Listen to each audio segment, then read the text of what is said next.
The news of a Brexit breakthrough has been taken cautiously by UK markets. It's been a long time coming and there are many ways things can still go wrong. But avoiding a hard EU departure is definitely a positive that will increase in importance. If the deal sticks and trade talks progress, Britain's economic outlook will surely improve. The Office for Budgetary Responsibilities forecasts for annual GDP growth of slightly more than 1% in the coming years already look too gloomy. The pound is on an upward trend, but gains will be easier versus the euro, where it looks like breaking into the upper half of its post-Brexit referendum range. Sterling should keep appreciating versus the dollar too, but this will probably be more modest as it's already made up much of the lost ground from last year. UK stock markets are linked umbilically to the fortunes of the pound as 3/4 of earnings come from abroad. Yet a stronger economic outlook will limit any weakness. Those offsetting factors explain why the FTSE 100 is holding steady. For interest rate markets, things are more complicated. Short-term rates tend to look for the next Bank of England rate hike, even though the economy doesn't warrant one next year. The bank's Monetary Policy Committee emphasized that only 2 further hikes are expected over a 3-year forecasting period. Nothing that happened overnight fundamentally changes that view. It is feasible that after March 2019, when Brexit actually happens, the bank may finally be able to mirror the U.S.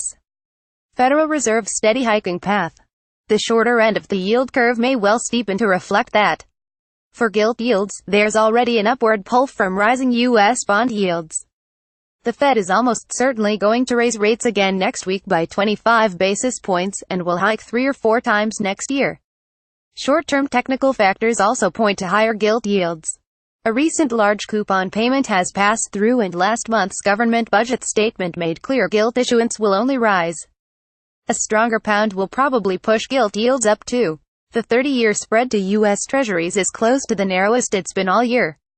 That almost makes gilts look cheap, even though it's the most overpriced major bond market on a real interest basis, with 3% inflation well in excess of all gilt yields.